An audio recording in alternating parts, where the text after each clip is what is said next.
নমস্কাৰ ND24 চাই থকাৰ বাবে ধন্যবাদ অধ্যয়নৰ হৈতে ষ্টুডিঅত মই ভামহন্ত IQ Civils IS একাডেমীৰ সফলতাৰ বিষয়ে আজি আমি কথা পাতিম অধ্যয়নত APSC পৰীক্ষাত শিক্ষাৰ্থীৰে উত্তীৰ্ণ 11 গৰাকী শিক্ষাৰ্থী আৰু এবাৰ IQ Civils IS academy Saju হৈছে UPSCত অধিক নিযুক্তিৰে শিক্ষাৰ্থীৰ ভৱিষ্যত গঢ়িবলৈ APSCৰ লগতে UPSCটো সফলতা লাভৰ বাবে কিদৰে প্ৰস্তুতি চলাব এই বিষয়ত আলোচনাৰ বাবে আমাৰ হৈতে ষ্টুডিঅত উপস্থিত আছে দুগৰাকী অতিথি IQ Civils IS একাডেমীৰ সঞ্চালক অনুজ সিং আমাৰ মাজত উপস্থিত আছে স্বাগতম জনাইছো আমাৰ অনুষ্ঠানলৈ আৰু আমাৰ হৈতে আছে প্ৰবন্ধক বিশাল শৰ্মা স্বাগতম জনাইছো প্ৰশাসনিক সেৱাৰ পৰীক্ষা সম্বন্ধীয় বিভিন্ন প্ৰশ্নৰ বাবে আপুনি যদি জানিব বিচাৰে আমাৰ হৈতে এই অনুষ্ঠানত আপুনি সংযুক্ত হৈ থাকক আমি অনুষ্ঠান আৰম্ভ কৰিব বিচাৰিছো আমি কৈছো দুগৰাকী অতিথি আমাৰ হৈতে আছে IQ Civils IS একাডেমীৰ সঞ্চালক অনুজ সিং আমাৰ হৈতে আছে first of all congratulations for your achievement আৰু তেওঁৰ পৰা অনুষ্ঠান আৰম্ভ কৰিব বিচাৰিছো কাৰণ তেওঁলোকে যি সফলতা অৰ্জন কৰিছে তাৰ বাবে যেহেতু সকলোৱে জানিব বিচাৰে যে তেওঁলোকৰ সফলতাৰ মূল মন্ত্ৰ কি বা তেওঁলোকে কিদৰে এই সফলতা অৰ্জন কৰিছে গতিকে অনুজ সিংৰ পৰা মই আজি এই অনুষ্ঠান আৰম্ভ কৰিব বিচাৰিছো আৰু তেওঁৰ পৰা জানিব বিচাৰিছো what's the success strategy of your students thank you and first of all मेरे दर्शकों को मेरा नमस्कार और ND24 को यहाँ पे हमें इस प्लेटफॉर्म पे बुलाने के लिए तो हमारे 28 स्टूडेंट्स क्लासरूम प्रोग्राम से अभी सेलेक्ट हुए हैं APSC सिविल सर्विस एग्जामिनेशन में जो 2022 में रिज़ल्ट आया है और खुशी बहुत है इस बात की कि वो स्टूडेंट सेलेक्ट हुए हैं जो हमारे साथ क्लासरूम प्रोग्राम में थे वो स्टूडेंट सेलेक्ट नहीं हुए हैं जो किसी ने टेस्ट सीरीज़ लिया या फिर कोई एक सब्जेक्ट लिया ये वो स्टूडेंट्स हैं जिन्होंने हमारे साथ जनरल स्टडीज़ ऑप्शनल के साथ फुल कोर्स किया था तो 4 साल पहले हम लोग इस्टेब्लिश हुए थे गुवाहाटी में in association with Assam administrative staff college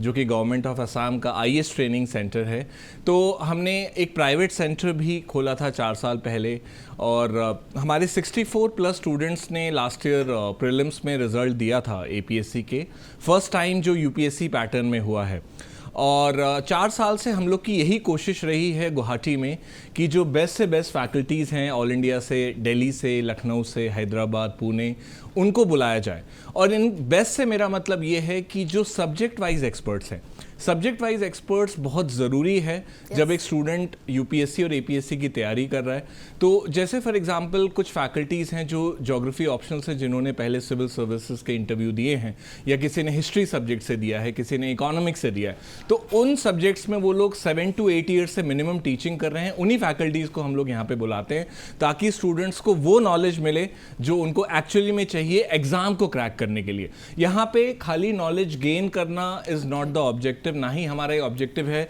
कि हम स्टूडेंट्स को नॉलेज दें और एग्जाम में परफॉर्म ना कर पाएं ऑब्जेक्टिव ये है कि नॉलेज के साथ साथ वो एग्जाम में ऐसे आंसर्स लिखें ऐसी चॉइसेस करें ताकि उनको UPSC अप्रिशिएट करे और APSC को भी अप्रिशिएट करे और देखिए दूसरी बात इंपॉर्टेंट ये है हमारे सिलेक्शंस में कि 90% of the students who have got selected in APSC उनमें से 90% आर UPSC एस्पिरेंट्स अब UPSC एस्पिरेंट्स से मैं कुछ यहाँ पे बोलना चाहूँगा क्योंकि मैडम ने सक्सेस स्ट्रैटेजी की बात की है तो सक्सेस स्ट्रैटेजी ये है कि 2 इयर्स पहले APSC ने सिलेबस को सिमिलर कर दिया था UPSC के साथ और गवर्नमेंट ऑफ असम का इसके पीछे जो ऑब्जेक्टिव है वो मैं अपने दर्शकों को यहाँ पे असम के दर्शकों को बताना चाहूँगा कि ऑब्जेक्टिव ये है कि अल्टीमेटली असम के स्टूडेंट्स भी UPSC को ज़्यादा से ज़्यादा नंबर्स में क्रैक करें और दूसरा जो ऑब्जेक्टिव है वो ये है कि एक UPSC एस्पिरेंट जब एक स्टेट सिविल सर्विसेज में सिलेक्शन देगा तो ऑटोमेटिकली जो ऑफिसर्स की क्वालिटी है वो भी काफ़ी इम्प्रूव होगी तो इसी स्ट्रैटेजी को अपनाते हुए हम लोग भी कोचिंग देते हैं और कोचिंग देने का यही ऑब्जेक्टिव है कि स्टूडेंट को UPSC के लिए भी हम प्रिपेयर करें और स्टूडेंट को हम लोग APSC के लिए भी प्रिपेयर करें अब उसका कारण ये है कि एजुकेशन सेक्टर से हम लोग बिलोंग करते हैं तो हमारा एक फ़र्ज़ है एक रिस्पॉन्सिबिलिटी है टुवर्ड्स द सोसाइटी की उनको हम ऐसी एजुकेशन दें ताकि स्टूडेंट एक अच्छा माइलस्टोन अचीव कर सके हम उसको कभी ये नहीं कहेंगे कि आपके लिए यही हो सकता है वो नहीं हो सकता हम उसको ये बोलेंगे कि आपको UPSC के लिए हमने तैयार किया है आप जाके UPSC पे अच्छा ट्राई करिए, और अगर नहीं होता है 2-3 साल में तो एपीएससी को भी ट्राई करिए। तो हमारे स्टूडेंट्स ने यूपीएससी के लेवल से तैयारी की। अब यूपीएससी का जो सिलेबस है, पहली बात तो इट इज़ वेरी डाइवर्स, काफ़ी बड़ा सिलेबस है। दूसरी बात यह है कि यूपीएससी में कंपटीशन ऑल इंडिया लेवल पे होता है। तो ऑल इंडिया लेवल पे जब कंपटीशन होता है तो स्टूडेंट को एक फैक्चुअल आंसर के साथ साथ एक एनालिटिकल वे में आंसर लिखना होता है, जिसमें उसका ओपिनियन भी इंपॉर्टेंट है। जब वो ऐसे टॉपिक को प्रिपेयर करता है जिसमें वो फैक्चुअल में भी स्ट्रांग है, वो एनालिटिकल में भी स्ट्रांग है, वो ओपिनियन लिखने में भी स्ट्रांग है, वो कंक्लूजन लिखने में भी स्ट्रांग है, तो उस स्टूडेंट का जब एक यूपीएससी का एग्जाम होता है तो उसको कॉन्फिडेंस के साथ वो जाता है। और जब वो स्टेट सर्विस के एग्जाम में आता है, और क्योंकि 90% सिलेबस सेम है, तो उसको एक कोई भी स्टेट सिविल सर्विस एग्जाम का क्वेश्चन ऑटोमेटिकली ईजी लगेगा।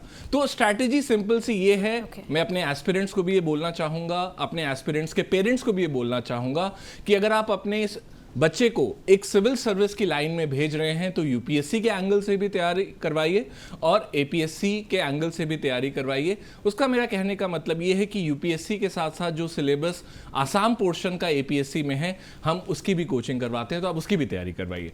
तो जब हम दोनों को एक साथ तैयारी करेंगे एक इंटीग्रेटेड सिलेबस के रूप में, तो दोनों में चांस बनेगा। और इसमें सबसे इंपॉर्टेंट ये है, सक्सेस स्ट्रैटेजी नंबर 2 में ये बताना चाहूँगा कि कोई भी एग्ज़ाम इंडिया में, वो यूपीएससी हो, वो एपीएससी हो, वो यूपी में यूपी पब्लिक सर्विस कमीशन हो, बिहार पब्लिक सर्विस कमीशन हो, कोई भी एग्ज़ाम इजी या टफ नहीं होता है।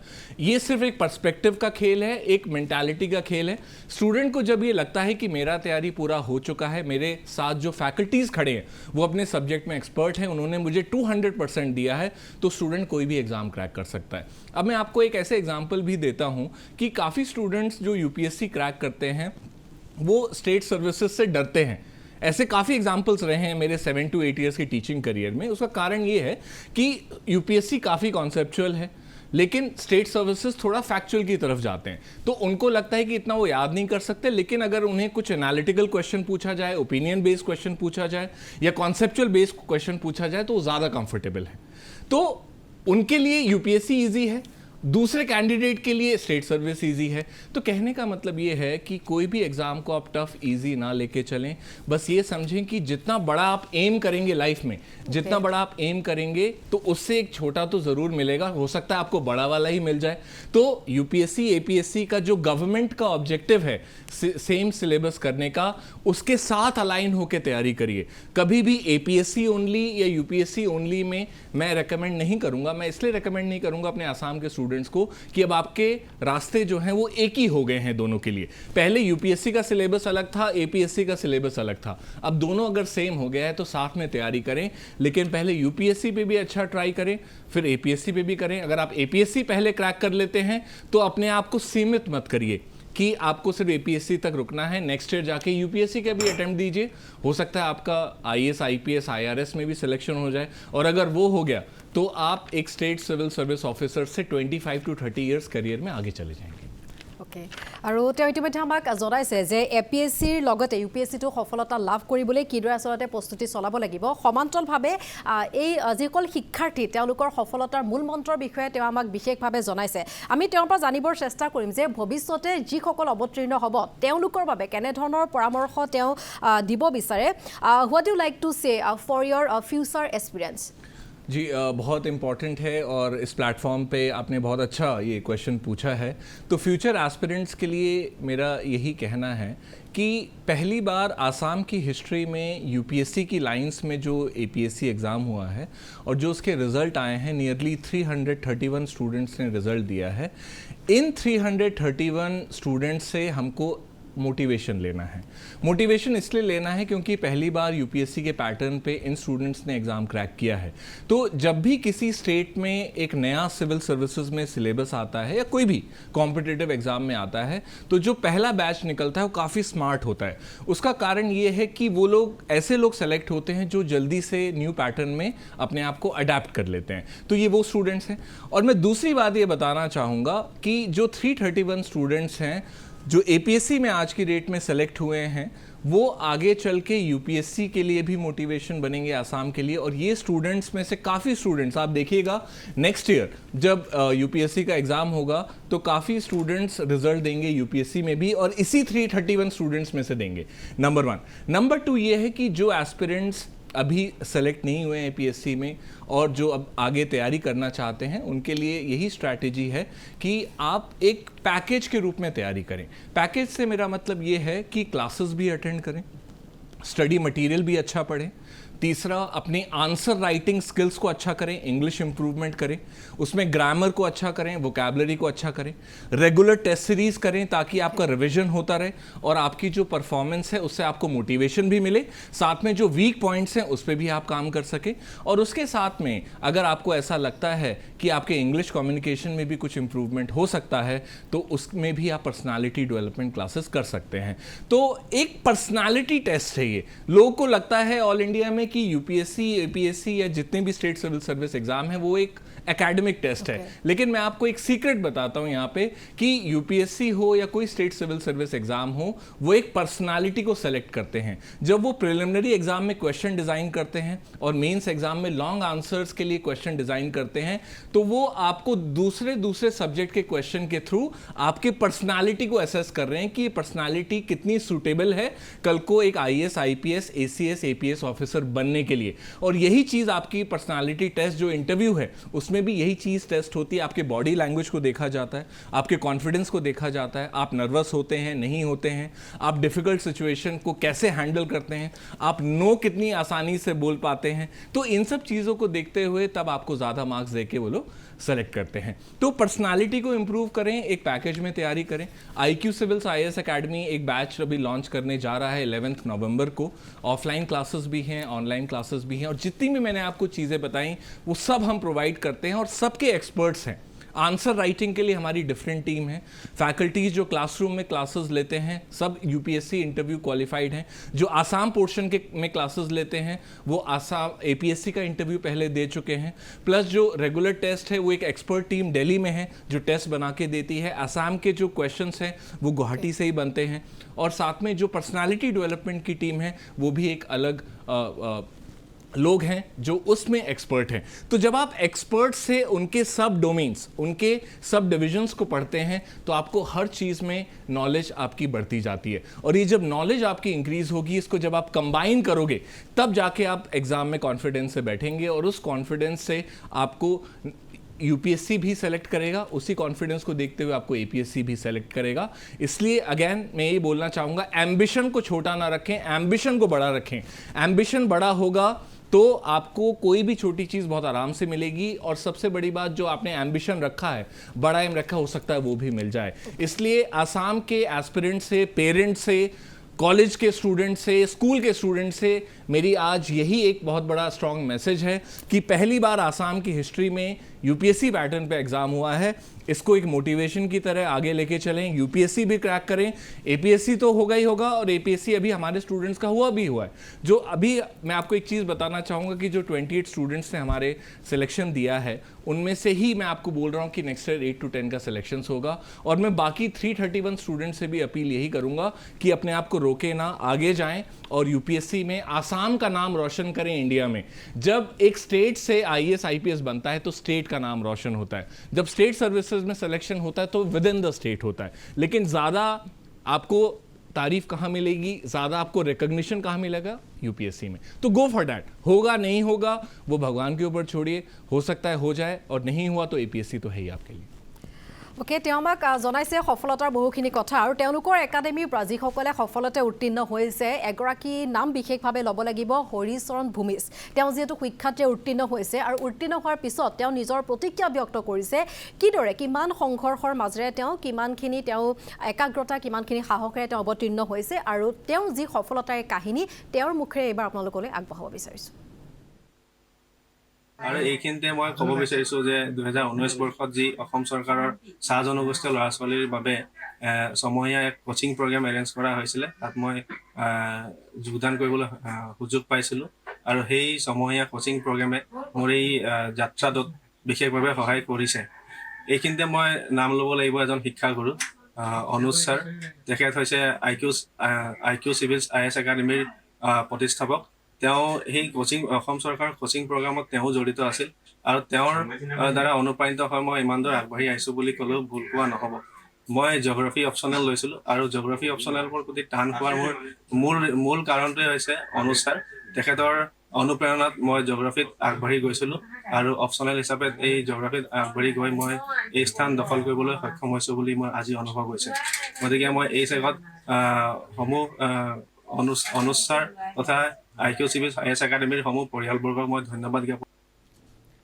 Haricharan Bhumis, you want to say something about? Yes, definitely. Actually, I got emotional the day I heard about him. And 2018-19 में I met Haricharan at Assam Administrative Staff College. वो tea gardens के batch में काफ़ी bright student थे, तो शुरू से ही लगता था कि शायद ये बच्चा कुछ करके दिखाएगा। और जब मैंने पहली बार उनको कॉल किया अभी रिज़ल्ट आने के बाद, तो उन्होंने यही कहा कि सर आपकी क्लास बहुत वैल्यूएबल थी। एक टीचर के लिए इससे बड़ी लाइन और कुछ नहीं हो सकती कि, और सबसे बड़ी बात जो वीडियो में भी जैसे हरिचरण ने बोला कि जब हमने जनरल स्टडीज़ में, मैंने खुद ज्योग्राफी में क्लासेस ली थी और इससे उसको मोटिवेशन मिला कि वो उसको मेन सब्जेक्ट ऑप्शनल सब्जेक्ट बनाए, तो ये बहुत बड़ी बात है कि उसने ये क्रेडिट हमको दिया है, लेकिन क्रेडिट उनका है, थोड़ा हमारा है, थोड़ा उनका भी है, और साथ में मिलके हमने वो सक्सेस अचीव किया है। और मैं भी उनका एक टीवी चैनल पे इंटरव्यू भी देख रहा था उनके घर पे ही, तो मुझे पता लगा कि अभी भी उनकी जो मदर हैं उनको शायद ये नहीं पता है कि वो क्या बन गए हैं, और she was crying on the TV channel. तो जब ऐसे किसी बच्चे का सिलेक्शन होता है जिसके पास फैसिलिटी नहीं है, उनके घर में शायद बिजली का भी प्रॉब्लम है, मदर को ये ज्ञान नहीं है, और जो फैसिलिटी एक नॉर्मल मिडिल क्लास स्टूडेंट के पास होती है वो उनके पास नहीं थी, लेकिन उसके बावजूद उन्होंने ये करके दिखाया है, तो ये हमारे लिए, हमारे रिमेनिंग स्टूडेंट से भी बढ़ के बहुत बड़ा अचीवमेंट है कि ऐसे स्टूडेंट ने करके दिखाया है जिसके अगेंस्ट फोर्सेस थे, जिसके अगेंस्ट सिचुएशन थी, लेकिन सबको बीट करते हुए, ऑब्स्टेकल्स को बीट करते हुए उन्होंने अपने मौर्यानी जोरहाट का नाम रोशन किया है, IQ सिविल्स IS एकेडमी का नाम रोशन किया है, और जो Assam administrative staff college government of Assam में हमने प्रोजेक्ट्स किए थे उसको एक सक्सेस बना के दिखाया है। अब हम चाहते हैं, हरिचरण को मैंने कल भी कॉल किया था एंड आई टोल्ड हिम कि आपको यहाँ रुकना नहीं है,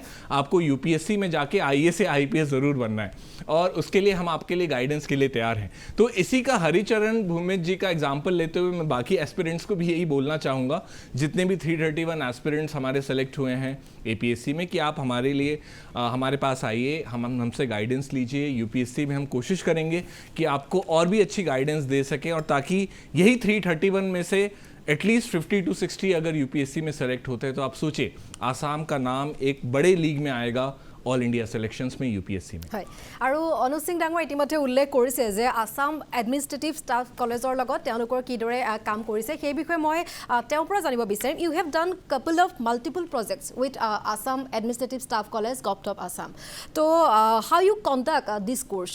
जी, सो अभी तक हम 4 प्रोजेक्ट्स कर चुके हैं 2019 जनवरी से, और ये प्रोजेक्ट्स में से 2 हमने जनरल बैच जो मेरिटोरियस स्टूडेंट्स का था वो लिया है, और 2 बैच टी गार्डन्स कम्युनिटी के लिए। तो हमारी कोशिश यही रहती है, क्योंकि जब हम रिस्पेक्टेबल गवर्नमेंट ऑफ असम के साथ जुड़े हैं और जो स्टूडेंट्स वहाँ पे आते हैं, तो काफ़ी उम्मीद के साथ आते हैं स्टूडेंट्स की उनको इंडिया के बेस्ट फैकल्टी से टीचिंग मिलेगी। तो हम इन 4 साल में ऐसे फैकल्टीज़ को लेके आए हैं जिन्होंने पूरी कोशिश करी है कि वो स्टूडेंट्स को अच्छे से सेटिस्फाई कर सके टीचिंग में, प्लस उनको ऐसी टीचिंग दे सकें जो उनको एग्ज़ाम क्रैक करने में मदद करे। अब मैं कुछ यहाँ नाम लेना चाहूँगा अपने फैकल्टीज़ का। सुनील कुमार झा सर हैं जो हमारे साथ जुड़े हैं दिल्ली से, he is PhD from Delhi school of economics. Sanjay Pandey sir हैं जो लीडिंग फैकल्टी हैं इंडिया के, उन्होंने भी अपना आशीर्वाद हमारे ऊपर बनाए रखा है। साथ में सचिन कदम सर हैं जो साइंस एंड टेक के बड़े फैकल्टी हैं, काफ़ी स्टेट्स में जाने जाते हैं। नितिन कुमार सर हैं, हर्षित तोमर सर हैं, विक्रम सर हैं जो कि खुद UPPCS में सेलेक्टेड ऑफिसर हैं। तो ऐसे ऐसे फैकल्टीज़ आए हैं जो कुछ सेलेक्टेड हैं, कुछ इंटरव्यू तक तो मिनिमम जा चुके हैं, फिर 8 to 10 ईयर्स का टीचिंग एक्सपीरियंस है। तो सब्जेक्ट एक्सपर्ट्स को लेके आए हैं आसाम एडमिनिस्ट्रेटिव स्टाफ कॉलेज में, और कोशिश यही रही है कि हर सब्जेक्ट में हम स्टूडेंट को बेसिक से एडवांस तक बिल्ड कर सकें। साथ में कोशिश करिए स्टडी मटेरियल देने की जितना हमसे मैक्सिमम हो पाया है, जितने सब्जेक्ट्स में हो पाया है। साथ में हमने टेस्ट सीरीज़ प्लान करी है, क्योंकि थोड़ा गवर्नमेंट ऑफ असम में जो प्रोजेक्ट होता है उसमें टाइम हमको कम मिलता है, तो जितना ज़्यादा हो सके हमने किया है। आंसर राइटिंग स्किल्स पे भी उनके साथ काम किया है, प्लस उनके लिए हमने इंग्लिश कम्युनिकेशन क्लासेस भी ऑर्गेनाइज करी थी जब हमारे स्टूडेंट्स का इंटरव्यू लेटर आया था फॉर APSC। तो जितना हो सके हमने किया है, और हम तो चाहते हैं कि फ्यूचर में यही स्टूडेंट्स हमारे IAS IPS भी बने। तो क्वालिटी टीचिंग दी है, और जितने भी हमारे स्टूडेंट्स अभी तक रहे हैं वो आगे भी वेलकम हैं हमसे गाइडेंस लेने के लिए। और जो हमारे लाखों एस्पिरेंट्स हैं अभी आसाम में, मैं उनसे भी यही दरख्वास्त करूंगा कि आप भी आएँ प्लेटफॉर्म पे, देखिए IQ सिविल्स आपको क्या दे सकता है। एक चीज़ मैं बोल सकता हूँ कि हम लोग पढ़ाने में, मटेरियल देने में, आंसर राइटिंग में पूरी कोशिश ये करते हैं कि कस्टमाइज्ड वे में स्टूडेंट को तैयारी करवा सके, क्योंकि हर स्टूडेंट की स्ट्रेंथ वीकनेस अलग होती है, इसलिए हम पर्सनल डिस्कशंस भी होल्ड करते हैं। तो please welcome all of you, and we will make it big, and definitely UPSC APSC अब एक ही हो गया है। आप तैयारी करिए, दिल खोल के तैयारी करिए, जहाँ पे सिलेक्शन होगा देखा जाएगा। Thank you. মই যাব বিচাৰিছোঁ বিশাল শৰ্মাৰ কাষলৈ, তেওঁ প্ৰবন্ধক IQ চিভিলছ IAS একাডেমীৰ, আৰু মই তেওঁৰ পৰা জানিব বিচাৰিছোঁ আপুনি এডমিশ্যন হেড, গতিকে এডমিশ্যন হেড হিচাপে যেতিয়া কাউন্সেলিং কৰা হয় সেইখিনি সময়ত আপুনি ষ্টুডেণ্টছক কিদৰে মটিভেট কৰে? যিসকল ষ্টুডেণ্টছে আমাক কল কৰে, ষ্টুডেণ্টছৰ বেচিকেলি দুটা ডাউট থাকে।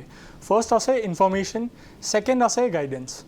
ইনফৰ্মেশ্যন সেইটো আছে যে APSC বা UPSC যে কোৰ্চ আছে সেইটো আমি কেনেকৈ কমপ্লিট কৰিব পাৰিম in the complete 1 year of duration, ঠিক আছে। ছেকেণ্ড যে গাইডেন্স ষ্টুডেণ্টছক লাগে, ষ্টুডেণ্টছৰ বেচিকেলি সেই গাইডেন্সটো মটিভেশ্যনৰ লগত ৰিলেটেড আছে যে আমি সেইটো কোৰ্চ কমপ্লিট কৰিব পাৰিম নে নোৱাৰিম, ঠিক আছে। ৰিজন আছে যে স্কুল বা কলেজত আমি 5 to 6 ছাবজেক্ট ষ্টাডি কৰোঁ। UPSC বা APSCত আমি বহুতকেইটা ছাবজেক্টছ আছে, 10 to 13 ছাবজেক্টছৰ চিলেবাছ আছে, প্লাছ ইনক্লুডিং অপশ্যনেল আছে, ঠিক আছে।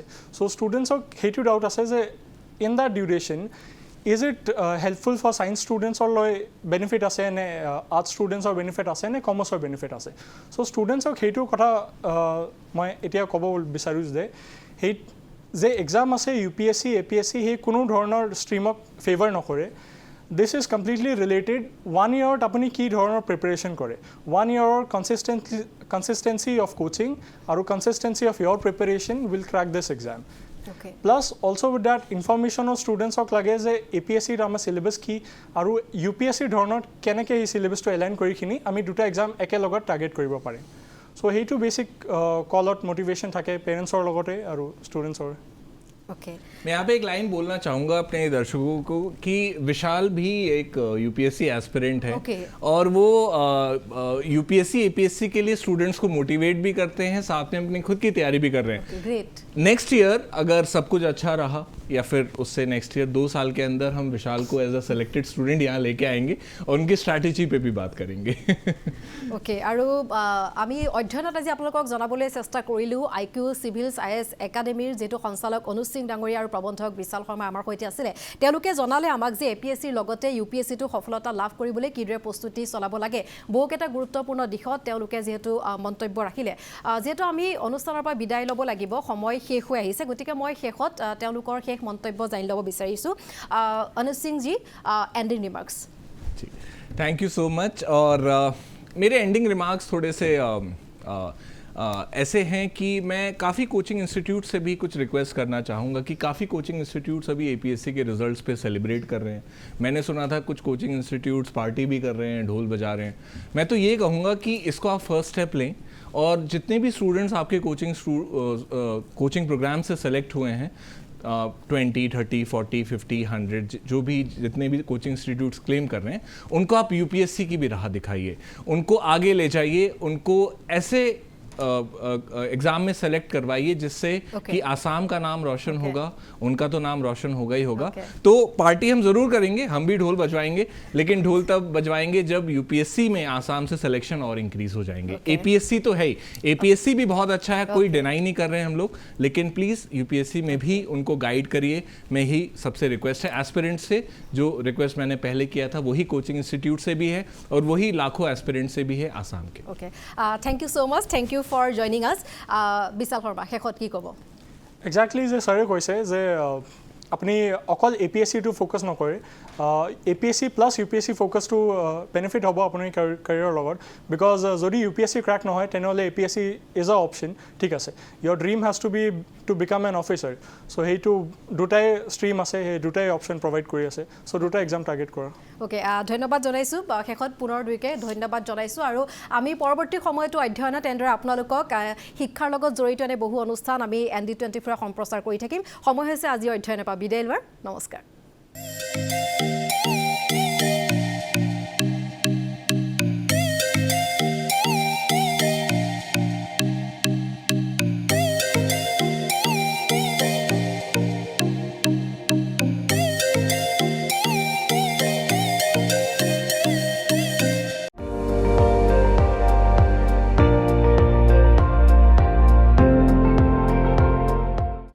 আপুনি চাই আছে ND24 সৰ্বশ্ৰেষ্ঠ নহয় সৰ্বোত্তমৰ দৌৰত